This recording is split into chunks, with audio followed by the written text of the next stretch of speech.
Good morning, dear students. Welcome to our online session.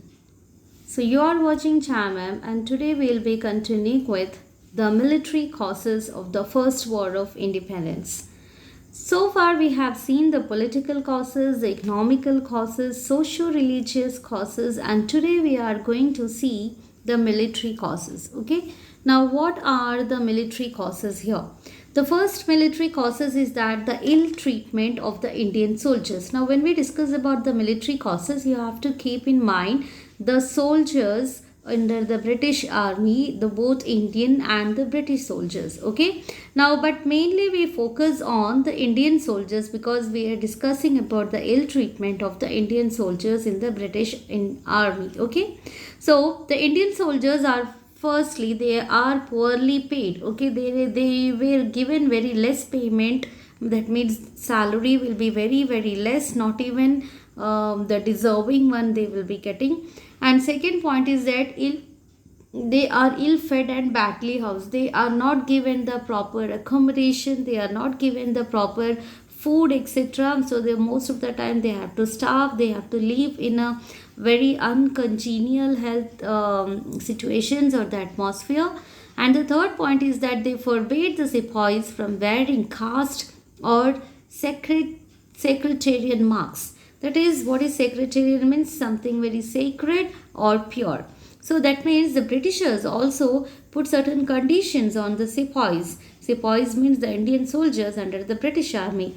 So what was the condition? That the Indian soldiers, according to the custom of India, हमारे India के custom में ये चीज़ होता है कि उस समय सिर्फ दो रिलीजन्स एग्जिस्ट होते थे, एक हिंदुइज़्म और दूसरा इस्लाम. ओके, कोई और रिलीजन इंडिया में उस टाइम पे था ही नहीं. सिख था, लेकिन मेजॉरिटी पीपल हिंदू, मुस्लिम या फिर सिख क्राइटेरिया के होते थे. तो एज़ पर हम लोगों के रिलीजियस कस्टम में अगर कोई सोल्जर कोई युद्ध में जाता है या फिर कोई शुभ कार्य लिए जाता है, तो हमारा इंडियन कस्टम उस समय, इवन आज भी है, उस समय ये कस्टम होता था कि उनको हम तिलक लगा के उनको भेजे. वो हिंदूज हो तो पगड़ी पहनते थे उस टाइम पे, और जो सिख होते थे वो भी पगड़ी पहनते थे, और जो मुस्लिम्स होते थे, इस्लाम रिलीजन फॉलो करने वाले थे, उनका भी लाइक अपना दाढ़ी बढ़ाना. तो ये सब उनके रिलीजियस कस्टम से एसोसिएटेड थिंग्स हैं. और जब ब्रिटिशर्स ने इंडिया में आए तो उन्होंने क्या किया, उन्होंने ये कंडीशन रखा कि जिसको ये टीका लगाना और जो रिचुअल्स होते हैं, पगड़ी पहनना, जो कस्टम होते हैं, pagdi was considered as a symbol of respect. Okay, in those days. Okay, so ऐसा मानना होता है कि अगर किसी इंसान को अपनी पगड़ी उतारना पड़े, that means it is equal to surrendering his own respect, और it's like a dishonour for the person. तो ये जो कस्टम्स होते थे उस समय, इंडियंस काफ़ी रिलीजियस चीज़ों को मानते थे, तो इसीलिए उनके लिए ये सब बहुत बड़ा कस्टम था. ओके, और ये वो उसको अच्छे से फॉलो भी करते थे. लेकिन जब ब्रिटिशर्स इंडिया में आए तो उनको लगा कि ये सब सुपरस्टिशियस बिलीफ है, और उन्होंने कंडीशंस रख दिया कि बीइंग अ सोल्जर आपको ये सब नहीं पहनना चाहिए और आपको तिलक नहीं लगाना चाहिए. So they started putting this type of conditions. Okay, so ये चीज़ इंडियन लोगों को थोड़ा सा खटकी उनके दिमाग में, क्योंकि ये चीज़ें वो एक्चुअली उनको बहुत उनके एंसेस्टर्स टाइम से, पुरखों के टाइम से उनको मिला है, and they don't want to make any foreigner to come to their country and make changes.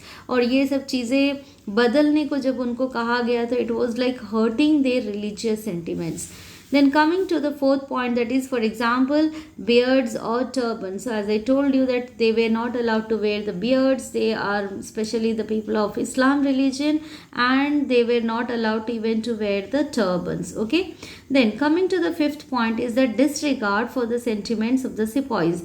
जैसे उस समय कुछ नया रूल्स ऐसे भी लेके आते थे जो सोल्जर्स को फॉलो करना बहुत मुश्किल होता था. Okay, so they were be not considered, Indian soldiers were not considered even as a human being, and they were being treated very badly with the British officers. Okay, so they were given very less wages, they were not having proper food facility, they were not given proper house to live, and they are asked to forbid from putting the tilak on their head and wearing those birds and turbans, beards and turbans, etc. And or totally they started showing all kind of disrespect or activities towards the Indians. Okay, now the second point we come here is of the General Service Enlistment Act. This is one of the important act that you have to keep in mind, because this act mainly shows the imposed policy of the Britishers upon the India.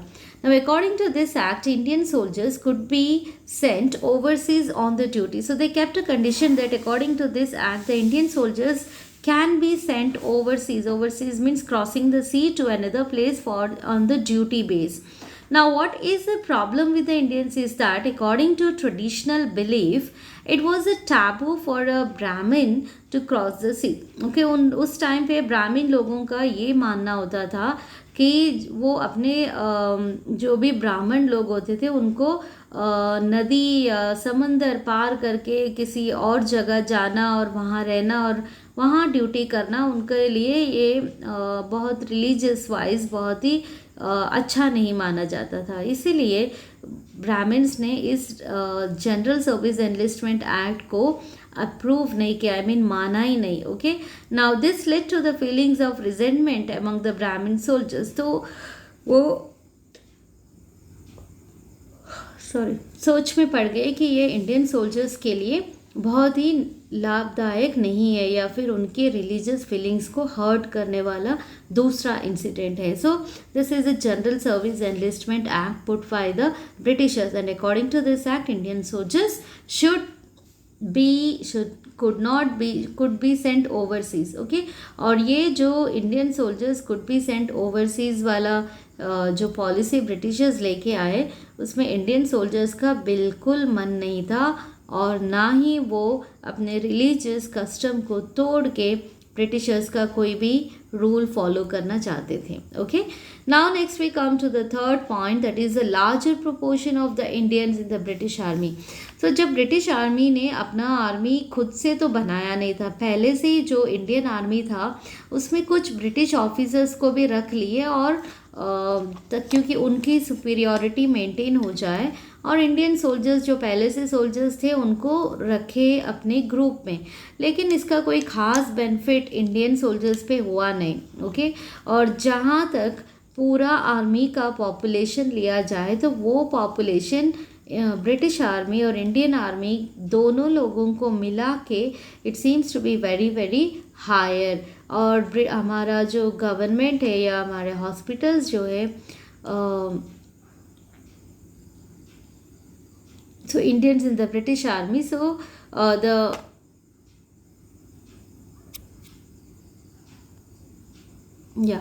now we'll discuss about the third point, that is a larger proportion of the Indians in the British Army. That is, in the British Army they were not having as such army in India, but they included many of the Indian armies from the places which they have annexed and captured, and along with them they also appointed many British officers to work under them.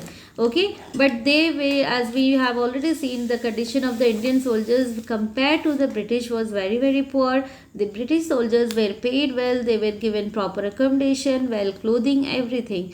Now it was easier for the Indian sepoys to take arms against the Britishers. Arms means to fight against the Britishers.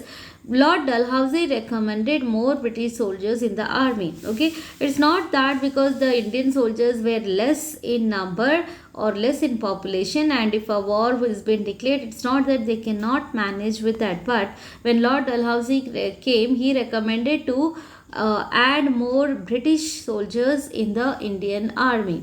They have mainly two intentions of this. Is one intention is that they wanted to make sure that if any Indian is going against them, okay, if any Indian is going against them, there should be some informer to the British who will be informing them about all the Indian activities. Okay, so that was the main purpose of this larger putting up the larger portion of the British army people in the Indian army.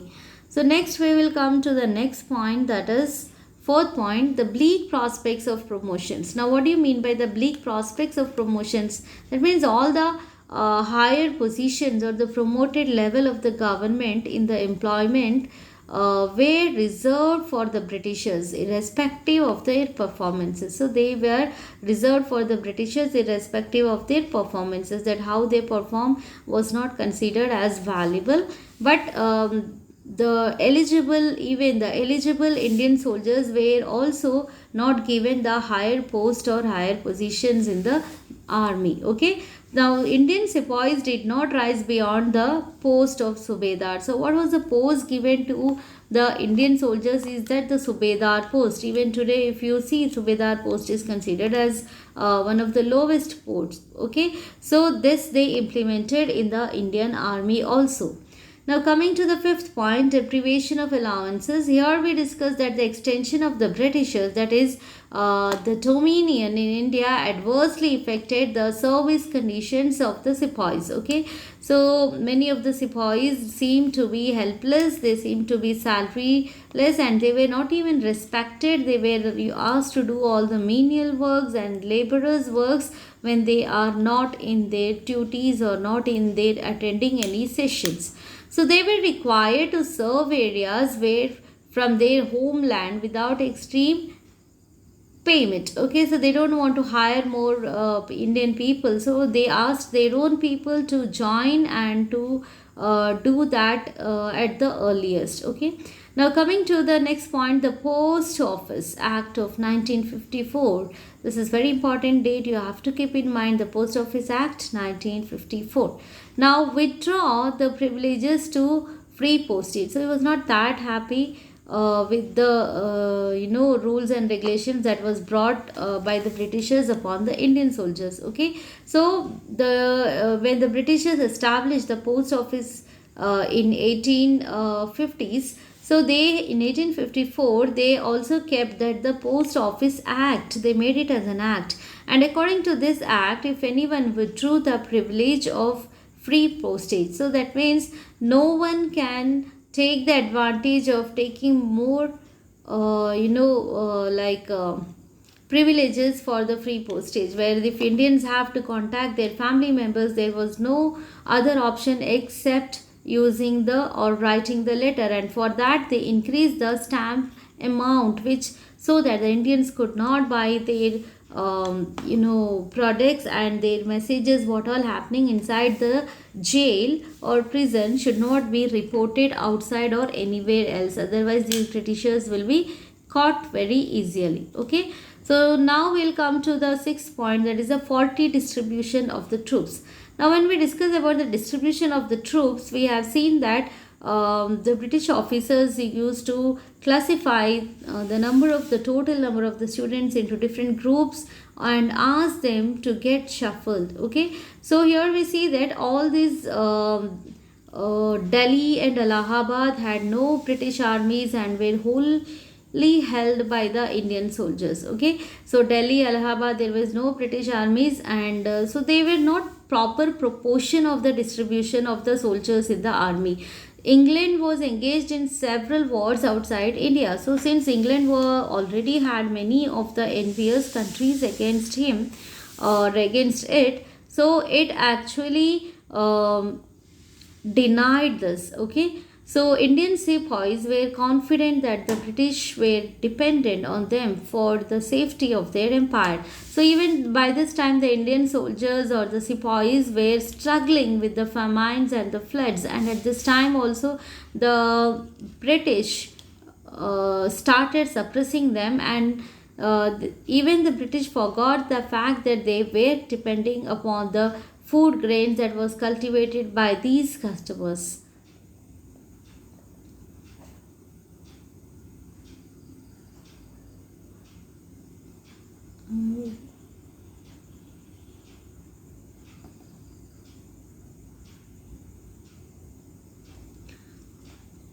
Now next we come to the seventh point, that is the poor performance of the British troops.